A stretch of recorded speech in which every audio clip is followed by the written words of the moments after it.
Hello my dear student, my name is Aryan Yadav और आज हम पढ़ेंगे most important chapter laws of motion.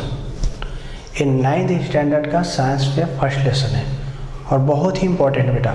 इसके थ्रू बहुत सारे अच्छे टॉपिक आज हम कवर करने वाले हैं, तो आप ध्यान से देखिए, ध्यान से पढ़िए, ध्यान से सुनिए और जो भी मैं पढ़ाऊँ उसको बुक में नोट डाउन करिए, इसे बाद में आप समझ सके। अगर जहाँ पे ना समझ में आए तो थोड़ा बैक करके फिर से उसको देखिए, ठीक है। आई होप कि आपको अच्छे से समझ में आएगा।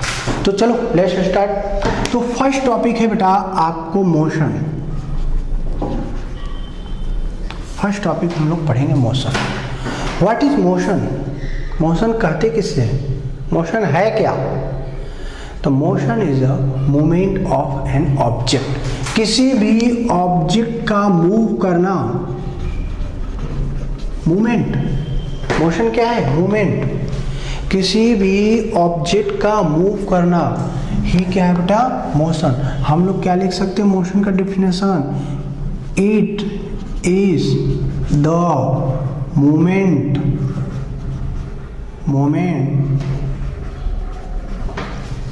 Of an object. या बोल सकते बेटा changing of the position of an object. किसी ऑब्जेक्ट का पोजीशन अगर चेंज हो तो क्या है? मोशन। मोशन क्या है? वन टाइप का मूवमेंट। अगर कोई ऑब्जेक्ट मूव कर जाए तो उसको क्या बोलेंगे? मोशन। या किसी ऑब्जेक्ट का प्लेस चेंज हो जाए या उसका पोजीशन चेंज हो जाए तो उसको क्या बोलेंगे? मोशन। सपोज करो मैं यहाँ पे हूँ, अभी देखो मैं यहाँ पे आ गया, मीन्स मेरा पहले पोजीशन वो था, अब ए है, तो इसको क्या बोलोगे? मोशन, ठीक है। मोशन मीन्स क्या था? मूवमेंट, मूव करना। समझ में बेटा? ओके, तो समझ में आ गया तो नेक्स्ट टॉपिक पे चलते हैं। सपोज करो थोड़ा सा एग्जांपल ले लेते हैं। सपोज करो आप यहाँ पे हो पॉइंट ए पे और थोड़े टाइम में आप पहुँच जाते हो पॉइंट बी पे, तो आपका पोजीशन चेंज होगा। तो क्या चेंज हुआ बेटा? आपका पोजीशन। तो इसलिए वो क्या होगा? मोशन। क्योंकि आप पहले कहाँ थे? यहाँ पे। कहाँ पे आ गए? यहाँ पे। तो पोजीशन चेंज हो गया, प्लेस चेंज हो गया या आप मूव कर गए तो क्या बोलोगे? मोशन। ओके बेटा, अगर आपका पोजीशन चेंज होगा, अगर पोजीशन चेंज होगा तो आप कोई ना कोई पाथ कवर करोगे। इस पाथ को क्या बोलोगे? अगर आप एक प्लेस से दूसरे प्लेस पे जाओगे तो कुछ ना कुछ पाथ कवर होगा, तो उस पाथ को आप बोलोगे डिस्टेंस या डिस्प्लेसमेंट। क्या बोलोगे बेटा? या तो डिस्टेंस होगा, दैट विल बी डिस्टेंस, और डिस्प्लेसमेंट क्या होगा बेटा? Displacement, that will be distance और डिस्प्लेसमेंट। अब बोलोगे सर दोनों कैसे होगा?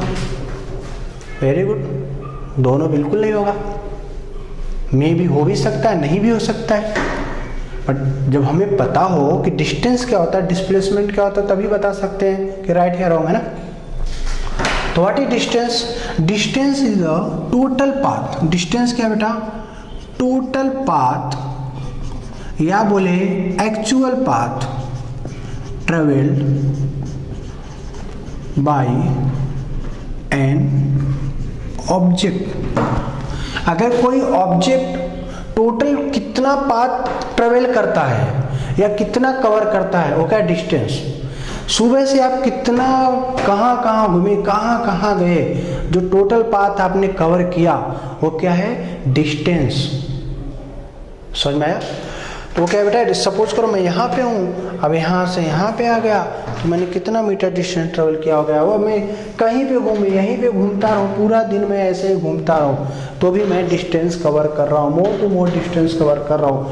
But what is displacement? But आप डिस्प्लेसमेंट नहीं बोल सकते। What is displacement? डिस्प्लेसमेंट होता है शॉर्टेस्ट पाथ। क्या होता है बेटा? Shortest path travelled by an object. किसी ऑब्जेक्ट द्वारा कम से कम पाथ जो ट्रेवल किया गया हो वह क्या होगा बेटा, आपका डिस्प्लेसमेंट। आप बोलोगे सर कम से कम ट्रेवल मतलब, ये तो थोड़ा अजीब लग रहा है। कम से कम ट्रेवल किया, शॉर्टेस्ट पाथ मतलब आपको जिस पोजीशन पे जाना है उस पोजीशन के लिए जो शॉर्टकट रास्ता हो, जो शॉर्टेस्ट पाथ हो, वही आपका डिस्प्लेसमेंट है। एग्जाम्पल पे आपको अच्छे समझ में आया। एग्जाम्पल से सपोज करो ए पॉइंट ए है, ए पॉइंट बी है, ए पॉइंट सी है, आप पॉइंट ए पे हो, आपको जाना है पॉइंट सी पे। तो एक रास्ता ये है, ऐसे आया है, एक रास्ता ऐसे ही आया है। ऐसे वाला जो बेटा रास्ता है, सपोज करो यहाँ पे 200 मीटर डिस्टेंस है टू बी टू सी 250 है, ये 100 मीटर है। तो किधर से आप आना चाहोगे, जो शॉर्टेस्ट पाथ होगा ए टू सी, जो ए टू सी है यही आपका क्या होगा, डिस्प्लेसमेंट होगा। क्या होगा बेटा, डिस्प्लेसमेंट। जो शॉर्टेस्ट पाथ मतलब distance between final to initial, initial to final. Initial और फाइनल के बीच में, जो इन दोनों के बीच में, सपोज करो आप यहाँ पे हो और आप चाहे जितना भी घूम फिर के जैसे तैसे कहीं से घूम फिर के आप यहाँ पे आते हो, तो ए जो बेटा पोजीशन होगा, ए टोटल सपोज करो पॉइंट ए है, बी है, आप ए से बी जाने के लिए आपने ऐसे ऐसे घूम के आया, ठीक है, कितना भी आप घूम करके आओ तो ये तो डिस्टेंस आएगा, बट डिस्प्लेसमेंट आपका बस इतना ही होगा, मतलब आपने इतना ही ट्रेवल किया। जो शॉर्टकट मतलब ये मिनिमम पाथ, ये क्या है, मिनिमम पाथ होगा, तो ये क्या होगा बेटा, डिस्प्लेसमेंट होगा। इसको क्या बोलेंगे, डिस्प्लेसमेंट। समझ में आया अभी? बट अगर आप ऐसे जाते हो तो डिस्प्लेसमेंट नहीं होगा, वो क्या होगा, डिस्टेंस होगा। डिस्प्लेसमेंट आपका बस इतना ही मीटर होगा। समझ में आया? डिस्प्लेसमेंट में शॉर्टेस्ट पाथ। आज जैसे आपको मम्मी बोली बेटा मार्केट में जाओ, स्टेशन के पास से 2 kg स्वीट लेके आओ। आप गए अपने फ्रेंड के घर पे, फ्रेंड के घर से दूसरे फ्रेंड के घर गए, फिर पार्क गए, फिर जा करके सामान लेकर के स्वीट हाउस से लेकर आए। तो आपने जो ट्रेवल किया और बहुत ज़्यादा टाइम लगाया, तो घर पे आने के बाद मम्मी बोली कि बेटा इतना टाइम कैसे लग गया, ये नज़दीक तो ही है, यहीं तो थोड़ा 5 मिनट का टाइम तो है और आप आधे घंटे में आ रहे हो। तो जो 5 मिनट के टाइम में जो ट्रेवल का जो शॉर्टकट रास्ता होगा, मम्मी तो ही जानेंगे ना। तो जो शॉर्टेस्ट पाथ होगा वो डिस्प्लेसमेंट होगा। आप चाहे जितना भी घूम लो वो डिस्टेंस होगा। डिस्टेंस और डिस्प्लेसमेंट में यही डिफरेंस है कि डिस्प्लेसमेंट शॉर्टेस्ट पाथ ही काउंट किया जाता है और डिस्टेंस आप चाहे जितना भी ट्रेवल करो, इसलिए बोलते हैं टोटल पाथ या एक्चुअल पाथ। आई थिंक आपको समझ में आ गया होगा। इसका जो यूनिट होता है जिससे हम मेजर करते हैं वो होता है बेटा मीटर। क्या होता है, मीटर, एम, स्मॉल एम। इसका भी यूनिट होता है, यूनिट एसआई स्टैंडर्ड, एसआई में इसका भी यूनिट क्या होता है, मीटर, मीन्स एम। ओके, समझ में आया? आई थिंक आपको अच्छे समझ में आ गया होगा।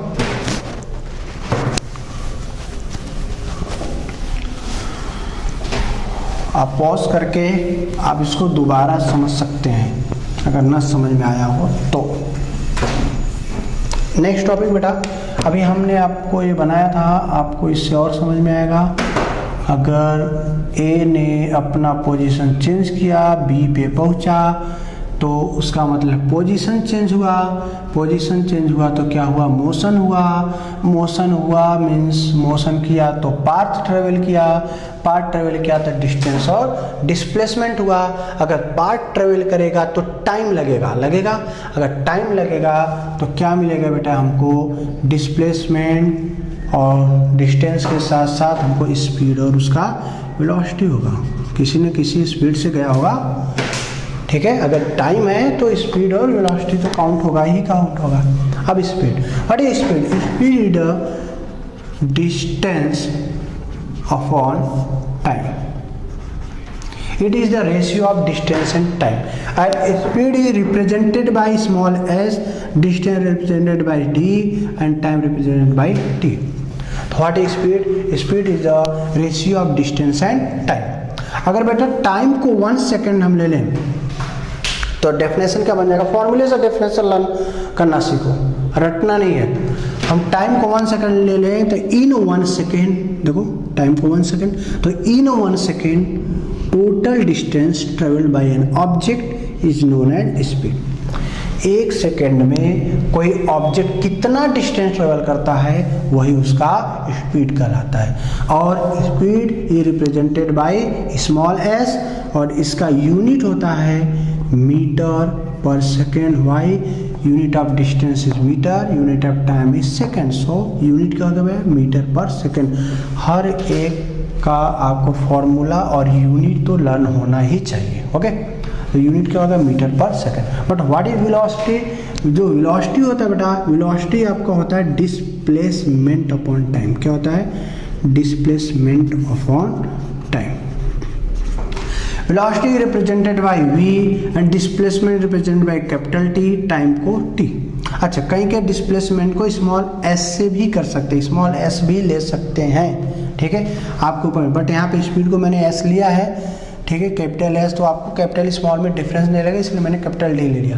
तो v इक्वल टू क्या हो जाएगा? Capital D upon t। बोल सकते हैं it is the ratio of displacement and time. Velocity is equal to the displacement and time. Velocity जो होता है इक्वल होता है ratio of displacement and time. बेटा इसका भी डेफिनेशन बना लेते हैं। 1 सेकेंड, टाइम को हमने ले लिया 1 second. Again in 1 second total displacement travel by an object is known as velocity. Displacement में शॉर्टेस्ट पाथ। 1 सेकेंड में कितना शॉर्टेस्ट पाथ उन्होंने ट्रेवल किया, 1 सेकेंड में कितना डिस्प्लेसमेंट ट्रेवल किया, वही उसका वेलोसिटी होगा। Okay, velocity in 1 second total displacement travel by an object is known as velocity and unit of velocity represented by v and unit इसका क्या होगा बेटा? किससे मेजर करेंगे? यूनिट मीन्स मेजरमेंट, किससे मेजर करेंगे? मीटर पर सेकेंड। क्यों? क्योंकि डिस्टेंस का यूनिट और डिस्प्लेसमेंट का सेम होता है, तो स्पीड और वेलोसिटी का भी यूनिट सेम होगा, बट दोनों डिफरेंट है, ठीक, दोनों अलग है, ठीक है, क्योंकि डिस्टेंस अलग है, डिस्प्लेसमेंट अलग है, तो स्पीड भी अलग होगा, वेलोसिटी भी अलग होगा, दोनों डिफरेंट होगा। ओके, समझ में आया बेटा? आई थिंक आपको अच्छे समझ में आया होगा। तो आप जो मैं बोल रहा हूँ उसको लिख भी सकते हैं, बाकी मैं आपको जो हमारे यहाँ बच्चे पढ़ते हैं उनको हम राइट डाउन करा देंगे क्लास में। नेक्स्ट बेटा, नेक्स्ट इंपॉर्टेंट टॉपिक एक्सीलरेशन। अब बात को समझो, आप यहाँ पे थे, आपके वजह से सब कुछ हो रहा है, आप यहाँ पे थे, आप मूव किए मतलब पोजीशन चेंज किए तो मोशन हुआ, अगर पोजीशन चेंज किए तो कुछ पाथ कवर किए तो डिस्टेंस और डिस्प्लेसमेंट हुआ, पाथ अगर कवर किए तो टाइम लगा तो स्पीड और वेलोसिटी हुआ। अच्छा, स्पीड जो वेलोसिटी हुआ तो कभी आप तेज भी जा सकते, कभी स्लो, कॉन्स्टेंटली तो जरूरी नहीं कि आप गए होंगे, फास्ट भी जा सकते हैं, स्लो भी जा सकते हैं पोजीशन पे, तो उसके वजह से एक्सीलरेशन हुआ। What is acceleration? Acceleration is the rate of change of velocity, rate of change of velocity. Acceleration क्या? Rate of change of velocity. And acceleration is represented by a for acceleration small a and small a equal to delta v upon t. इसको बोलते बेटा delta. क्या बोलते हैं? Delta मतलब changes, the rate of change of velocity. Delta v का मतलब होता है जो चेंज होगा वो कितना होगा? फाइनल माइनस इनिशियल वेलोसिटी, मतलब a equal to v minus u upon t भी लिख सकते हो। एक्सीलरेशन क्या होता है? Rate of change of velocity. Velocity में, वेलोसिटी के रेट में कितना चेंज हो रहा है उसको हम लोग क्या बोलेंगे? एक्सीलरेशन। क्या बोलेंगे बेटा? एक्सीलरेशन। ठीक है, सपोज करो आप अभी 30 किलोमीटर पर आवर के वेलोसिटी से जा रहे हो बाइक से, थोड़ा टाइम बाद देखा जाता है कि आपका जो हाईवे पे पहुंचे तो स्पीड आपका वेलोसिटी कितना होगा? 50 किलोमीटर पर आवर। तो चेंज हुआ कि नहीं हुआ? पहले इनिशियल में 30 था, बाद में फाइनल कितना हुआ? 50। तो कितना चेंजेस हुआ? 50 माइनस 30 मीन्स 20। तो 20 क्या हुआ? एक्सीलरेशन। जो चेंज हो रहा है, जो rate of change of velocity, velocity में जो चेंज हो रहा है वो क्या है? एक्सीलरेशन है। एंड इसका यूनिट क्या होगा बेटा? एक्सीलरेशन का यूनिट क्या होगा? मीटर पर सेकेंड स्क्वायर। यूनिट क्या होगा? मीटर पर सेकेंड स्क्वायर। ओके, अब बेटा एक्सीलरेशन समझ में आ गया, गुड। आप लिख सकते हैं, मैं रफ करता हूँ पॉज करके, तो आप लिख ही सकते हैं। अब देखते हैं types of acceleration, types of acceleration. There are 3 types of acceleration. Acceleration बेटा 3 टाइप का होता है। एक होता है पॉजिटिव एक्सीलरेशन, सेकेंड होता है नेगेटिव एक्सीलरेशन, थर्ड होता है zero acceleration. Positive acceleration, negative acceleration and zero acceleration. Positive acceleration कब होगा? अगर बेटा जो वेलोसिटी है, अगर आपका जो वेलोसिटी है वो इंक्रीज करे, पहले सपोज करो वेलोसिटी 30 था, अभी वेलोसिटी 50 हो गया तो बढ़ गया ना। अगर वेलोसिटी इंक्रीज करेगा तो एक्सीलरेशन क्या होगा बेटा?